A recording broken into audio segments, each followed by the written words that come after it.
Welcome to the Music for Transformation interview series, where I get to interview amazing people who use music to enhance their own lives and that of other people as well. So first of all, just hit that subscribe button now and enjoy the interview.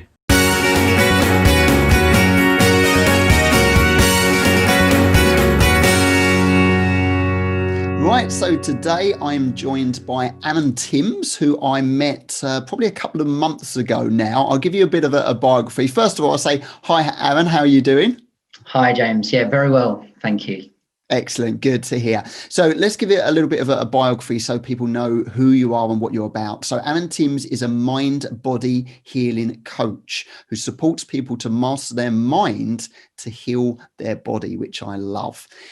By overcoming emotional stress and physical pain to heal permanently and live a healthy, energetic, medicine-free life with confidence.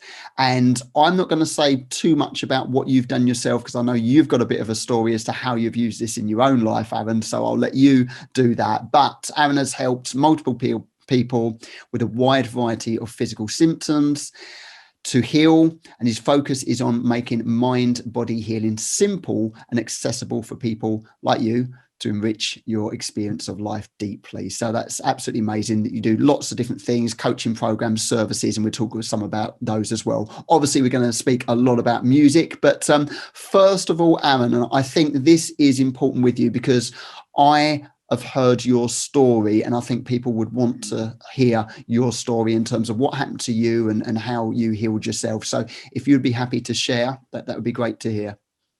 Yeah, thank you, James. Thank you for the introduction. Before I begin as well, I just want to say thank you for having me. It's a real pleasure and honor to be here. So why am I a mind-body healing coach? That's a great question, because actually I don't think you know this, James, but I started life as a car mechanic. I actually did an apprenticeship at Jaguar as a vehicle technician. So that's quite a transition from a vehicle technician to a mind-body healing coach. Well, that all started actually the journey for me started in September 2008. I remember it like it was yesterday, actually. It was Monday, the 22nd of September. And I was at home. I'd been at home all day, actually. I'd been off work for the day. And the reason is because I had a broken ankle from a football injury. So I was enduring that wonderful daytime television, absolutely bored out of my brains. And it was the reason I remember it so significantly is because it was my best friend's 24th birthday. And he was coming to collect me once he'd finished work so that we could go out for a meal and celebrate. So eventually he turned up, and there was myself in my local hometown, Colchester. There was myself, Ollie, my best friend, and his sister, which is also my girlfriend at the time, Donna. And when he came to get me, I went to get in the car, but I couldn't get in actually because I had a broken leg. I had to get in the front. I tried to get in the back, sorry, and I couldn't get in. And I'll tell you why that's significant as we go on. So I got into the front, Ollie got in the back, Donna got into the front. She was driving actually, and off we went.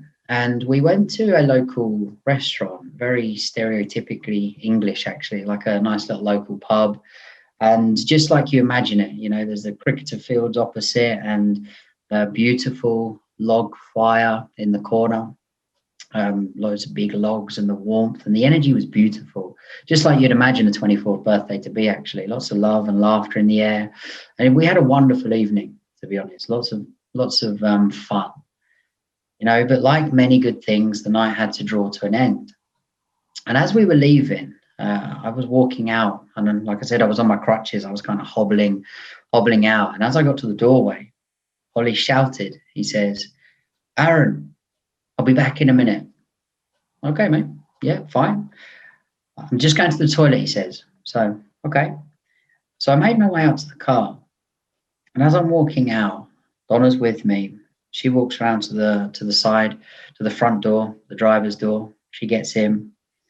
And I'm stood by the side of the car. I'm on one foot. And it's freezing. Like it's freezing cold. And I start to feel the rain coming down on my face. And something deep inside of me, I can't explain it. It wasn't words. It wasn't I don't know what it was. It was like this energetic pull. It was almost like someone was grabbing me by the front of the scruff of my neck and pulling me and shouting, "Aaron, get in the car." And there was just this something in me that just said, "Get in." So I did. I opened the door. I jammed the front seat forwards with my crutch, and I kind of leant in. And as I'm kind of scrambling and climbing in, and I've got my own knee and I'm pulling it in because it's in the plaster cast. And I remember thinking at the time, it's like, why am I doing this? Why am I doing this? The last 6 weeks, while I'd had my leg in the plaster cast, I hadn't been able to get into the back. Even early that day, like I mentioned, right, I tried to get into the back and I couldn't. So eventually, I got in and I put my seatbelt on. Ollie comes out. He gets in and everyone puts their seatbelts on and off we go. Well, this is when the crash happened. And we're traveling down a really large like B road, and we're going around a right-hand bend. And as we come behind this car, it begins to slow down a little bit and then speed up and slow down, and it's acting really erratic. So Donna makes the decision to overtake. And as we overtake, we speed up. This car speeds up. We speed up. And all of a sudden, we're doing around 70, 80 miles an hour. And as we came back in on our side of the road, the car began to lose control. And what I remember is quite vividly, I could see out of the windscreen. It was like, as we were swinging from side to side, I could see trees, road, trees, road, trees, road, as I could hear the sound of the tires screeching. And all of a sudden, bang, we hit the curb and flipped upside down. And we hit a lamppost, 70 miles an hour, and we dropped dead on the roof.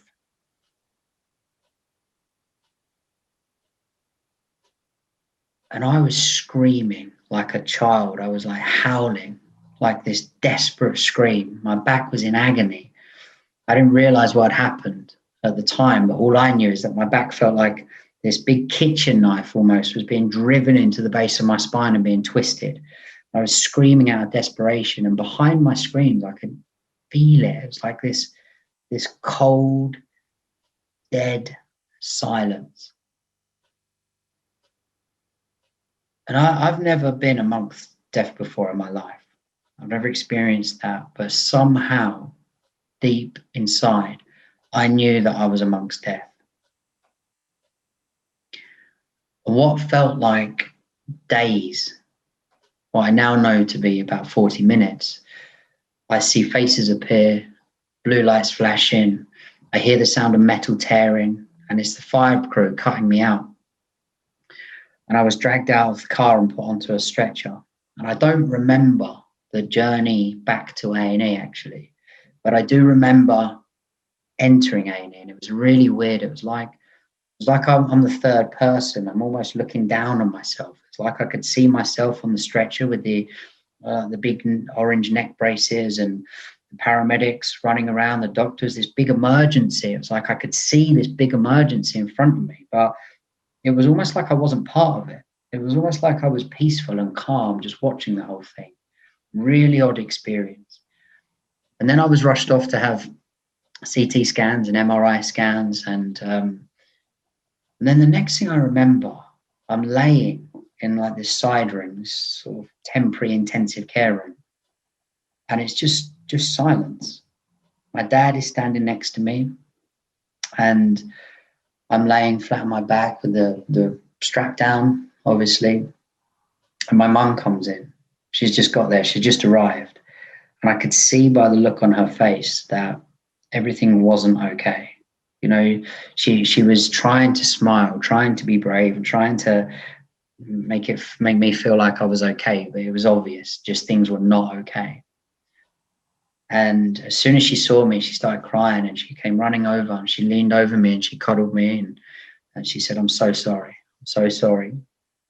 And I just burst out and howled because I knew what she was going to say. She said, "They're dead, Aaron. They're dead. They died on the scene. Ollie's dead. Donna's dead." And my mum's squeezing me. I'm crying and howling. My dad's trying to calm us both down. And then she said, "I'm really sorry, but you've broken your back." And if that wasn't bad enough, I'd lost my best friend of 8 years, my girlfriend of 6 years, and then I found out I'd broken my back. And the truth is in that moment, I didn't care. Actually, I was so distraught, I didn't care. And also, I didn't really understand what that meant. I was 21 and I had no concept of it. All I knew is that it felt like a dagger in my back and I couldn't move my legs. I couldn't feel anything or move anything. So the next morning I was taken by air. I was airlifted by helicopter over to Romford Hospital, which is a hospital just outside of London. And it's got a specialist neurological unit there because Colchester didn't have the facilities to deal with such a severe injury. So I spent the next 3 weeks in intensive care at Romford. And the reason I was in intensive care for 3 weeks actually is because my spine, the damage that was done was L1 and T12 were completely pulled out and dislocated. So L1 and T12 were lodged behind one another and my spinal cord was trapped in the middle. And they took sort of 3 weeks to plan the operation because they had to get an orthopedic team in, they had to get a neurological team in, and they did a few dummy runs because any wrong movements could have been potentially fatal or it could have rendered me paralyzed for life. Who knows? So I eventually had the operation, and my dad made sure he was the only person that was available after the operation. And he did this on purpose. I didn't know this at the time, of course, but I later found out he did this on purpose. And he was called in to the office. Mr. Timms, come in. Okay, we have good news and we have bad news. The good news is, although the operation took 9 hours, we managed to realign Aaron's spine without any further damage to the spinal cord. The bad news is the damage that was originally done to the spinal cord is far worse than what we anticipated. Aaron's going to be paralyzed for life. Aaron's going to be in a wheelchair for the rest of his life. And the sooner he knows this, the better. The sooner he knows this, he can adapt to the idea and he can begin to adapt to life. So for anyone that's listening, I don't know if you're a parent. I'm sure if you are a parent, you can probably connect to the weight that my dad was carrying at that moment. Even if you're not a parent, you can probably imagine. 21 years old I was, and to find out his son at 21 years old was going to be paralyzed for life. So he went home and told my stepmom. My dad and stepmom married when I was 6, and she's always been into the self-healing world, and she's quite a spiritual person too. So this concept had always been around when I was young, but I took no notice, is the truth. I was young, interested in football and going out and working. I thought she was crazy. I really thought she was crazy, all of these things she used to say. But my dad and stepmom had this conversation, and they made a decision that if I knew the true prognosis of what the spinal surgeon and the orthopedic surgeon said, I might give up hope and I might give up all belief. And without hope and belief, I had nothing. So they made a decision. My dad made the decision that I wasn't to know the truth or the true prognosis. And he also made the decision that he wouldn't tell any of my family. He only told my auntie on my mum's side of the family because he felt it was morally right to do so. But everyone else, no one knew the truth or the true prognosis. So he came back to the hospital and he told the spinal surgeon, the consultants, Aaron's not to know, okay? Sorry, Mr. Timms, but it's legal protocol. He's 21, he has to know the truth. So my dad literally stood in the doorway of the intensive care room. He had his arms up against the door frame. And he looked him in the eyes and he said, you are not coming in. You are not taking hope and belief away from my son. Without that, he has nothing. And after a heated discussion, they actually agreed. I had to know the truth, but my dad could pick the right time to tell me, given the exceptional circumstances and how distraught I was. So my dad lied, actually. He lied to me and he lied to them. He told me that, yes, you're going to walk. It's going to be okay, Aaron. And he told the doctor or the consultant, Aaron knows the truth, but you're not to speak to him about it. He's too distraught. And the thing is, I really did believe, actually. I grabbed onto that. And from that moment, it was like he protected me. I was then transferred to Stoke Mandeville, which is a specialist rehabilitation unit for spinal injuries.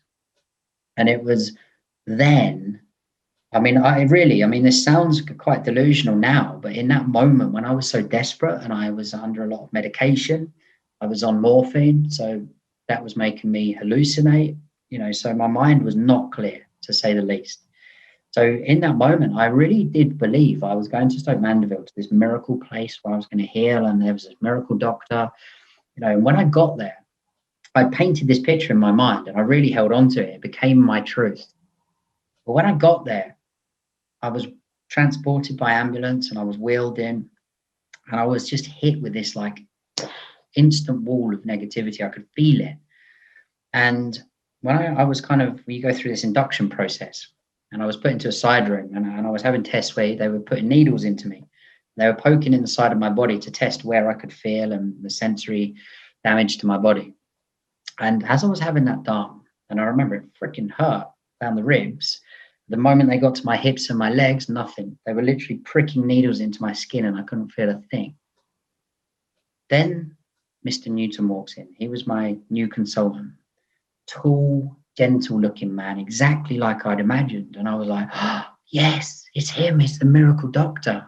And he had this beautiful, kind energy. And I later found out he was a priest until he was 40. And he changed career because he wanted to help people more. So it's no surprise he had such a beautiful energy. And I felt very safe with him and connected. And after the test and after he introduced himself, he left the room. And as he was leaving, he stopped dead. The door was wide open, but it was almost like an invisible brick wall in the door, because he just stopped dead. He turned around, he looked me in the eyes. As he looked me in the eyes, I felt this sense of relief. He's going to tell me it's okay. And he said, Aaron, he said, it's all going to be okay. I was like, ah. He said, you're going to make a great paraplegic. You've got strong arms, strong soldiers. You're going to get around in the wheelchair just fine. And that comment was like, bang, like a steam train in the chest. And that was the moment actually when I thought, I actually thought a lot more than that, but I was like, and that was the moment when I realized actually all my hope and belief faded away. No one believed in me, that this was all an illusion.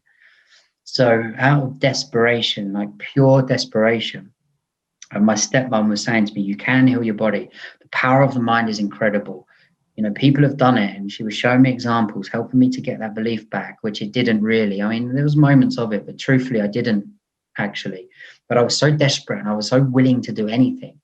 I started to meditate. I started to visualize all of these things that were alien concepts to me. I'd never done it before. I started to imagine and see myself playing football. I'd stare at my toe for hours and imagine it moving. And after about 3 weeks, nothing had really happened, a slight movement in my toe. But then one day I was on an exercise bike in the physio gym, and they're designed for paraplegics. So they strap your knees in, strap your ankles in, and they've got like an electric motor. So your legs move, and it's designed for circulation actually. But I was sat on it and my legs were moving, and I imagined myself on the Tour de France, and I would imagine myself cycling down the hills down the south of France. I would imagine myself like the pressure of 150 bikes behind me, chasing me, the excitement, and my body would physically react. I would sweat, and the physiological reactions were real. The emotions of that experience became real. And one day my mum was visiting, and I said to her, Mum, look what I've been doing. And I've been doing the Tour de France. And she looked at me like, crazy? and I said, look, come and have a look at this. And we went into the gym, and I transferred from my wheelchair onto the bike, and I started to do it because I was so good at it by this point. And the reason I became good at it is because I realized that it wasn't just about healing. I started doing this to heal, but then the truth is I got disheartened after 2 or 3 weeks when I didn't see any change. I thought it wasn't working. But the reason I kept doing it is because I was in the midst of a living nightmare. I was grieving my best friend and girlfriend. I was paralyzed. Living in hospital was just horrible in itself. Everyone around me had their own horror stories. The energy was horrible. It was low. It was heavy. But every time I closed my eyes and I moved into this like simulated reality, into this kind of dream world, it was like an escapism. It was like my way of coping. And that's why I continued. So my mum's standing next to me, and I was like, look at this. And because I became so good at it, I've been escaping real life for so long, or so much actually. I just embodied it straight away. I slipped into it. It became real. All of a sudden, I was on the Tour de France. To me, in that moment, it was very real. And all of a sudden, my mum's like, ah! She starts screaming. And I'm like, whoa. She kind of shocked me out of the experience. And I look around, and I'm like back in the gym and the bunking of the exercise machines. I'm like, whoa, what's going on? My mum's crying and shaking, and she's pointing her finger at the digital reader at the top of the bike. I'm like, what? And she says, it says 300%. I look down and my legs are working. My legs literally burst into life. And that was the moment. Call Mr. Newton, look, and all this excitement. That was the moment I realized that this works, actually. The mind has the power to heal the body. And of course, that's when I started to truly believe. That's when I was like, wow, this works. And from that point, there was no stopping me. And from that point on, I just visualized and visualized and visualized. And 12 weeks later, I walked out of hospital. And now I teach others to do the same. Wow. Do you know what I should have actually said before you started that story? A little bit of a recommendation for anyone watching: go and get yourself a box of tissues, because you might need them. I should have actually said that, because what a powerful story. So thank you so much for sharing that. So incredible. Just to sort of summarize that, you've gone from absolute bottom, you've lost your friend, you've lost your girlfriend, you've lost your body functioning, and then you've found a way to get out of that. And what I love is that you now help other people do similar things, not necessarily that they're paralyzed or whatever, but you help other people go through that journey of transformation from when they thought all was lost. You help them heal their bodies. I'm very conscious that this interview is obviously primarily about music, because I'd love to explore so much more. Maybe we can again at another time. But in terms of if there was someone here that wasn't into personal development or spirituality, etc., just going over a couple of those concepts you applied, so things like the meditations, the visualizations, in simple terms, how do they work? Because there might be some people watching this kind of thinking, that sounds a bit far-fetched to me. What's going on there? Is it just luck that he recovered? So could you just shed a little bit of light in terms of how this stuff actually can work? Yeah, of course. And I'll skim the surface, because of I want to talk to you as well about the embodiment of the music and how that's helping to heal people and how I use it now. But what I will say is that the mind, if you think about it like this, if the body doesn't know the difference between actual reality and non-reality. So if you were to, and what I mean by that is, for people that this concept may be new, if you're in a situation, okay, so maybe you're sitting on a beach somewhere. So imagine it's like an amazing beach, the palm tree and the shipwreck, like the holiday brochure type picture. Now, the experience you may have of that is, it may be calming, it may be joyful, you may be able to experience the warmth of the sand beneath your feet. So you're having a sensory experience of that experience, and you're also having an emotional experience of peace or happiness or joy or wholeness, whatever it might be. Okay, now that's a real experience. Okay, however, in this moment, if you close your eyes, you can even do this now as you're listening to this interview. If you close your eyes for a moment and you actually imagine the sun beaming down on your skin, if you imagine the shipwreck, if you imagine the palm tree and the beautiful, the crystal water, and you imagine the warmth of the sand beneath you, beneath your feet, and you imagine and you feel and embody that experience, all of a sudden you actually start to, just like I did on the Tour de France, your body reacts physiologically. You start to experience the emotions of that. And we know that emotions are they're chemical profiles secreted from the brain. So you biologically begin to experience something. Now, you know that you're not really sitting on a beach. You know that that's a simulated or an imagined experience. But your body as the brain, not the mind, your body as the brain and the physiology, all the systems of the body doesn't know the difference. So you can begin to create a simulated experience that becomes real for your body. Now, the mind is a separate entity to the brain, okay? The mind effectively is the activity of thought. And the activity of thought is an electric field. We can measure this, science measures this. Thought is also neurological pathways that are wired into the brain. So the mind and the brain are intrinsically linked. But the brain, by definition, is the hub of the central nervous system, okay? And it's the seat of consciousness, whereas the mind is the activity of thought. So if you use your mind, for example, if you imagine someone, I tell you what, let's play with this a bit. For all the ladies out there, you remember the Coca-Cola advert, right? With the guy with the top off and he was in the sun.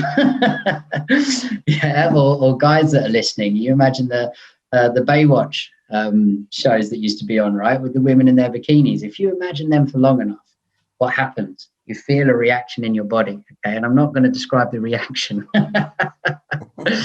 Right, I'm playing with this. But what's happening is you're creating an experience, you're imagining something, and your mind is triggering your brain. Your brain is releasing chemicals, and in this case, it's releasing hormones down into the lower centers of your body, and there's a reaction, right? I'm having a bit of fun now, but equally, so your brain can trigger reactions in your body based on the chemical profiles it secretes, based on the activity in your mind.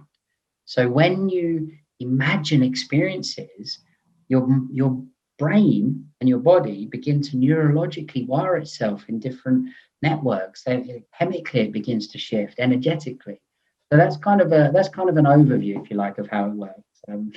That's a great example as well. I like that example because again, everyone can sort of relate to that. So, and that's literally what you believe sort of happened to you, isn't it? The fact that you got yourself in your mind, you were there, you were experiencing it, and the brain starts to send down signals to those working muscles of your legs, like you are in the Tour de France. So absolutely amazing. Good. So thank you so much for sharing that. What about music then? So music has been part of your life, and either with yourself or with your clients or people that attend your events as well. So how do you use music to good effect? Well, music's a huge part of the work I do now, actually. You can use it and leverage it in so many ways. One thing I did in hospital, actually, which I didn't realize was really a smart move at the time, I did that by accident, was I would use music to connect emotionally to myself. So one of the things that I struggled with was focusing on healing and the visualizations because of the deep grief and trauma that was inside of me. There was trauma from the crash itself, of course, and what I saw, because it was quite a graphic thing that I saw. And there was also the trauma of the grief. So what I would do is I would sit in the evenings and there was one particular song actually called Goodbye My Lover by James Blunt. So I would listen to that, and that would connect me to that experience. And I was able to kind of continually release emotionally. So true release is experiencing it or feeling it to the point of expression. So I used music to connect me to that. And what that did is that cleared out, like it sort of cleared the space within me to be able to do what I needed to do to heal. So I leveraged music in hospital to do that. And again, I didn't realize I was doing that at the time, but looking back, it was a really smart move, actually. Now, though, with my clients and actually with myself, I mean, I listen to your songs, James, in your empowerment albums. They're fantastic. I use them in the mornings quite often to get me going and get my energy levels changed, because actually all information that comes into the brain, whether it's through sight, light, whether it's through sound waves, they're all basically brought into the brain, and the brain then determines the chemical output, which is the emotional state of being. So sound is so phenomenal in determining the emotional state of being within a person. So I personally use music to elevate my emotions. And we know that every decision we make in our life is based on the way that we feel at that time. So by managing emotions, it determines the whole output of your entire life. So using music to leverage that and actually change my emotional state of being is something I do personally. And it's changed my life, literally, because of the way I feel. because of the emotional filters I'm seeing life through in that moment based on the music I've listened to. I make very different decisions. I never make decisions or act out of fear or anger anymore. I make decisions from a place of love, compassion, and gratitude. And that's largely down to music. And my entire life has changed as a result of that. And I actually... Carry on. Sorry. So I actually... And on top of that, I mean, if that's not enough, I actually leverage music for the experience, because when I went back to everything I did in hospital, one of the things that I did very well, and kind of by accident in truth, is I embodied the experience. And the key word is embodied. Like I said on the Tour de France, I embodied the emotions of that experience. So for my body in that moment, it became real. Even though the experience was simulated, it became real. And I use music now to support my clients. I've actually, a friend of mine who I've coached back to health, he spent 16 years on medication, and he's now medication free and symptom free. And he's a composer, and he creates music, and he's created the embodied experience. So we use music to create and simulate those experiences. And what it does is, music is a fantastic way, especially when you get the sounds right. It's a fantastic way of creating this really safe space and environment for people so they can go deep and do these experiences. And I've noticed with the right music and using music, we can create these simulated experiences that are very powerful. We are literally using them for people to heal, I say in inverted commas, incurable diseases. And that's largely down to music. I honestly believe that without music to do that, it wouldn't be impossible. Of course, it wouldn't be impossible, but it would be very difficult, really difficult. Yeah, I can totally appreciate that last point, actually, because I know myself, I can do things like visualizations, for example, but if you're trying to visualize and you can hear background noises, the kids playing or crying or something like that, or even if it's dead silence, for me, it just doesn't have that impact where music can take you those different places. So it's absolutely amazing that you're using music in that way. A question I have for you, which is an interesting thing, and first of all, I'll make a comment based upon what you said. I like the fact that you haven't just said that music can just make people feel good. It's not just about those positive emotions, although that's very, very important. Initially, you found that you actually using music to release the negative emotions, which is an interesting thing to do. And I can totally understand, knowing that song, that James Blunt song myself. I haven't, thankfully, lost a best friend and a girlfriend, but just hearing that song in terms of the actual sort of melody and the actual lyrics, it can certainly bring my emotions down a little bit. So I really like the fact that you've focused on both ends of things. You've focused on music to really raise your vibration, make you feel good when you want to, but then you've also used it for sort of releasing those negative emotions as well. So the question is, what do you do with your clients? Is it all about, you said about getting them in certain states? Do you sort of tend to focus more on positivity side of things? Do you focus on going through those negative emotions? Are you aiming for the relaxation, the peace, which brings down their brain waves so that they can obviously get a better experience? Or is it something of all of those? Both. in simple answer, both. It's really important to handle both sides of the coin. To be able to create an experience, I mean, if you're talking about a physical rupture, which is something that I had, obviously, in an extreme version of that, where the impact on my spine, if you're talking about physical rupture, you can use those experiences and go to those elevated places. You can to rewire and create new neurological networks. Okay, so that's one kind of side of the coin. But we're using this for people with chronic illness and disease a lot as well. And what we found is that by elevating the emotions high, and you're effectively changing the energy, and energy is information, and every cell, we have 50 trillion cells roughly on average, and every one of those cells carries information. It's 99.9% energy when we put a cell under a microscope. So we raise our energy, and emotion is energy and motion. It's where the word derived from. So we use that to raise our energy. And what we found is that when you raise your energy, you change the information within the body, and that changes the way that the cells interact, and it helps people to heal. So in like the embodied experience I've created, for example, we go to a place of just like, it's like, I call it a brain orgasm. It's like just amazing. It's like love and compassion and deep gratitude and just a wonderful place. And so there's that element to it, which we focus on. So I coach people to become a master of mind-body healing in that sense. But equally, it's important not to be in denial of the messy part of healing. You know, and I say this to people, healing can be beautiful, it can be painful, it can be messy, it can be fun, it can be horrible. It's all of that wrapped into one beautiful bundle, which pretty much describes a human being, right? So we go to both sides of the coin, because emotions are chemicals, and they are secreted from the brain into the body. And actually, we now know that the body produces them too. The nervous system and immune system produces those chemicals. So they're everywhere in our body, and they can get stuck in the tissues of our body, literally.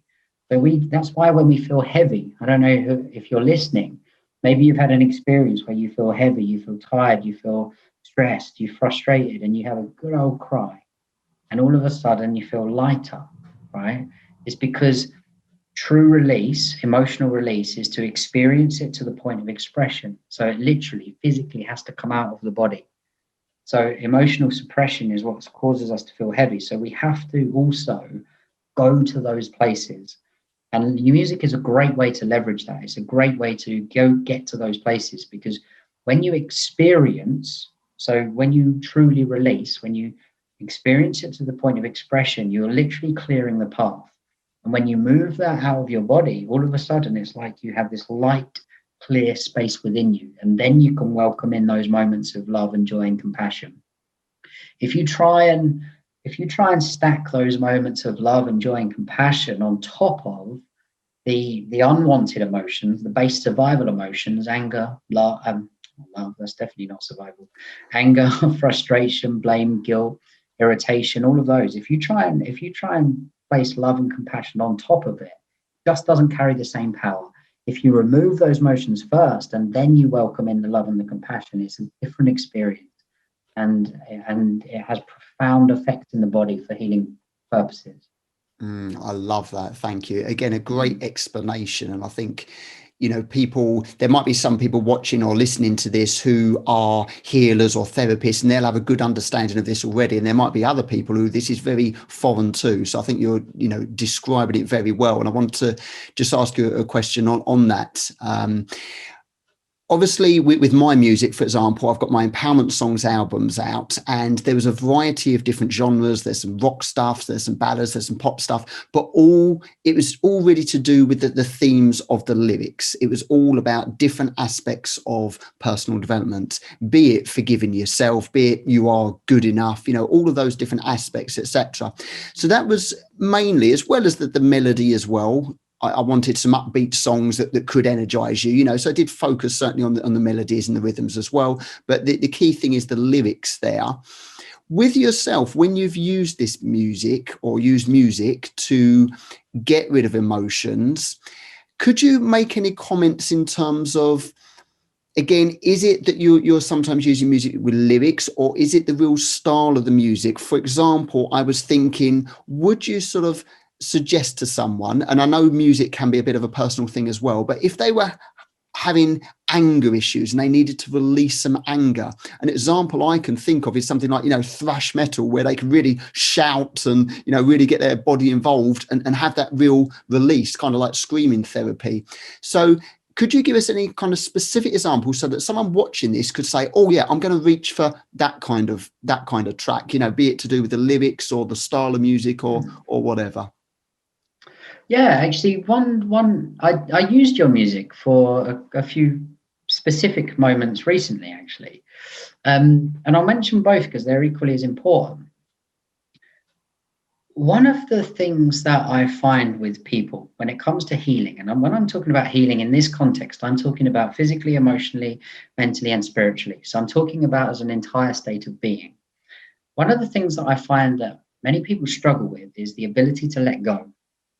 And part of the reason is because people intellectualize it. So they'll read a book, or they'll start to understand about themselves, or they'll start to understand the philosophy of self a little bit. So they'll start to be able to get to an understanding of maybe forgiving someone that's wronged them, or maybe they've been abused or mistreated or something in their life. Okay.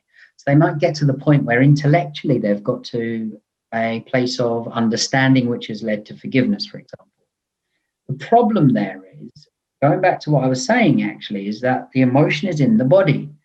So the intellectual side of you, the conscious thinking part of you, has forgiven, but the emotional embedded emotions within the body are still there. So there's a conflict. It's like part of you's forgiven them, but part of you hasn't. And the reason is because, like I mentioned, true release, which is really letting go, it's not the conceptual letting go, it's the actual letting go, is to experience an emotion to the point of release. So one of your songs talks about forgiving yourself, and it talks about forgiveness. And by using that melody and those lyrics, I used it in a live event recently. People were able to go to a place where they actually experienced the forgiveness. Now, please don't misunderstand me. For anyone that's listening, I'm not saying that you have to forgive to heal. It can help. It's a very powerful tool, but you don't have to. But what I am saying is, in this context, it is, this person really, it was their way of healing. And rather than intellectualizing it, they were able to use the music to embody the experience. And you know what? When you experience forgiveness, you don't need to understand it, because it's real and it happens. So that's a real experience of using music for real healing, for real change. And that's actually the key to, and the foundation of permanent change, is through experience. I always say that the key to self-healing is bridging the gap between knowing, doing, and being. Most people know and do, few be, actually. So there's a good example. But another example, go on, sir. No. I was just going to say, it's so true. And I can fully relate to that myself. There is a big difference between logically knowing something, and I can actually relate to that forgiveness process as well, where I want to forgive. I can say I forgive, but actually still having those negative emotions towards someone, that's when you realize that you haven't fully let go. So it's a very important point that you say. But yeah, please carry on. Yeah, it's a good point, actually. If someone says, I've forgiven that person, there's a good tester. Talk about them and you'll soon see. If there's a physical reaction in the body, then you haven't forgiven them fully. So anyone out there that's listening, you can use that as a test. If you've had a moment where you want to get over something or someone, then think about them for a moment. Look at a picture or listen to a piece of music that reminds you, or something that stimulates it. If you feel something in your body, there's still some work to do. Sorry to be the bearer of bad news, but equally you can leverage, actually, and I really would recommend James's album. Leverage those to actually get to that point fully, because you can, if you're willing to experience the emotion, you can get to that true release, and that is real. We hear a lot about inner freedom these days, but actually that is real inner freedom. So I really strongly recommend anyone that's listening, go and do that. Go and listen to the music. Go and have a good old cry, because it will be amazing. The Speak My Truth song that you did, my personal favorite, like, it just hits me in the heart every time. One client of mine, she's amazing. We started to work together to heal her kidney problem, and we got to the point where she was healed. And we've continued our journey because she wants to do coaching and she wants to help others. And she's an amazing person. So we continued our journey. And like me, like most people that are probably listening, she had self-confidence issues and a lot of doubt coming up.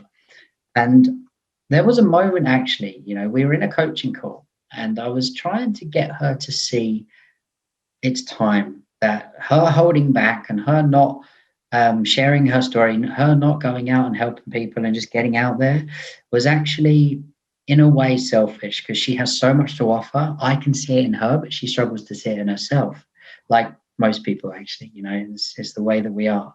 So I paused for a moment I was like, I said, let me just pause for a moment.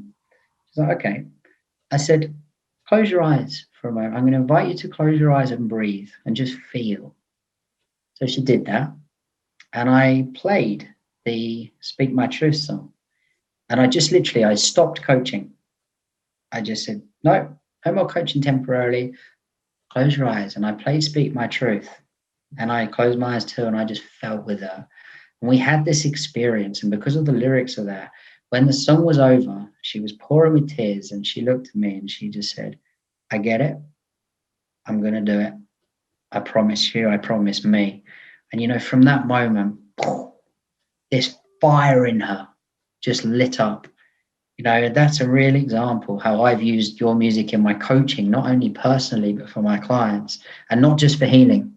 This was about actually getting to see her, the power within herself. And, you know, from that moment, that's been a catalyst for her to create a platform.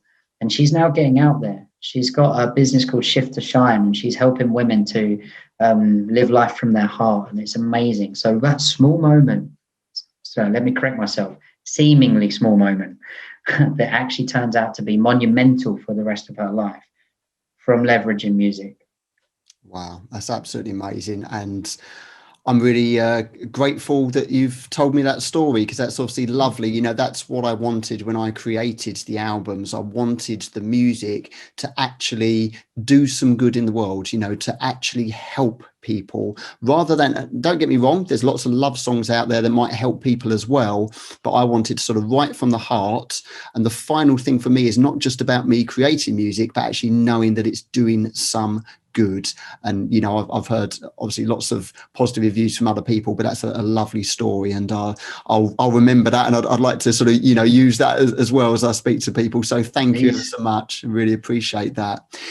Aaron, very quickly, you and I have both been on certain courses, not necessarily at the same time, but we've been on the same set of courses, and we know about the power just of upbeat music to lift us up and make us, you know, raise our vibration and just feel good. Do you also just use that, you know, not necessarily worrying about the lyrics or anything like that? Do you use that, and do you use that in your daily life, or do you use it on your courses? How do you sort of use that? Yeah, when I do my live events, I use it. It's a great way to get the energy of the room going. It's a really great way just to, like I said, just raise that energy and get going, because I do believe that deep transformation comes in the immersion of an experience. So to be able to use music in the live events is a fantastic way. Like you said, I've experienced it as a participant, and I also facilitated it as well. And it's incredible. And you know what? I use it too for myself. Sometimes I just stick some music on and I shake my butt and I just get silly and childish and playful. You know, I learned a thing about physiology. And when you shake your butt and when you dance and just get silly, it's impossible to feel miserable, because of the way that the body actually stimulates the brain and triggers endorphins in the brain. So I use it on a daily basis, and I literally do. I'm terrible at dancing, don't get me wrong, but I just have fun with it. I don't care.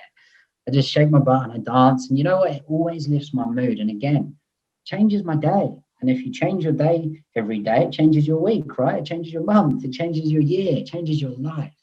Absolutely. So, absolutely. Yeah. And that's exactly the same for me as well. You know, what I don't like is, personally, I don't like following those set dances like the Macarena or something like that. Okay. Because I'm thinking logically, I've got to put that hand there, etc. You know, I just like, not necessarily always in front of people, but, you know, on my own, just sort of free dancing, do what you want just to feel good. And that's exactly what I did before this call, because I was actually working on some other bits, and I realized that I was focused, I was sort of concentrating, but my energy was a little bit lower. So all I did was literally 5 minutes before this call, put a track on, started dancing, started jumping up and down. Jumping up and down is great. And, you know, I'm there and hopefully energized to well, primarily it's you giving value, but, you know, me to facilitate that. So yeah, absolutely. It can be used, you know, so simply, just in that way. And of course, there might be some people who enjoy singing as well. Singing is healing, isn't it? You know, it's all amazing. So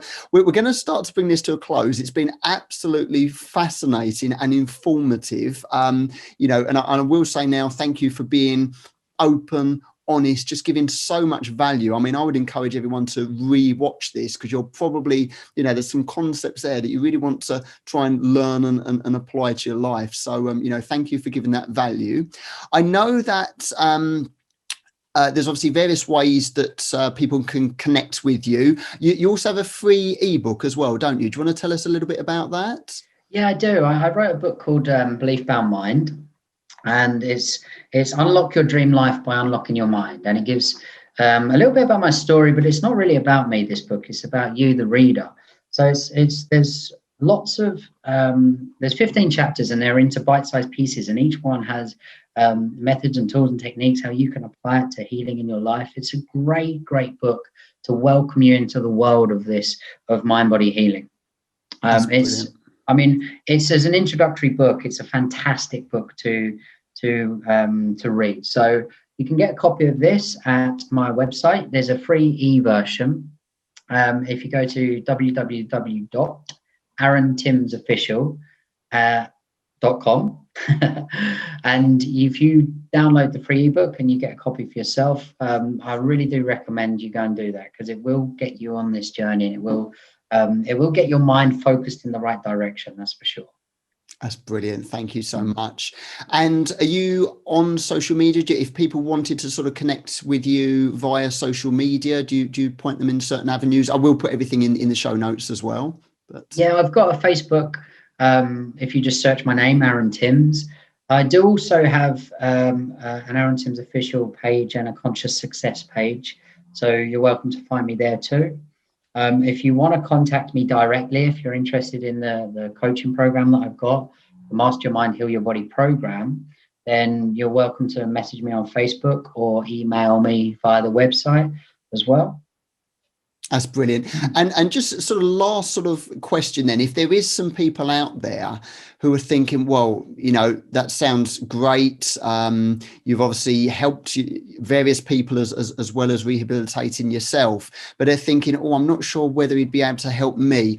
Who can you help? And I will say this, Aaron, I know that what you do is you obviously facilitate, that you would also believe that it's the person that has to heal themselves, but you are facilitating that through your instruction and through your practices that you actually, give to them.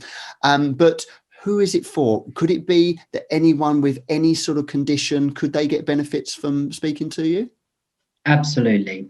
Science has now proven to us that the old myth that the genes control our destiny is not actually true, that there's only a handful of illnesses and diseases on this planet, and I mean a handful, like 5 or 6 that are down to genetic malfunction at birth. So actually 99.9% of illness, pain, injury and disease that's not from physical rupture is a cause of a lifestyle or some kind of toxic interaction with the environment, or as a result of emotionally toxicity over a period of time, trauma. So it's a wide range of people I can help, actually, where I've worked with people now, MS, cancer, back pains, tinnitus, digestive issues, and many more. And what I've done is I've taken the work I've done and I've actually studied some of the world's best as well, and I've incorporated some of their work into the program. So we cover all areas. We cover mind body healing, mind mastery, emotional mastery. We cover the wisdom of the body too. So it's for most people.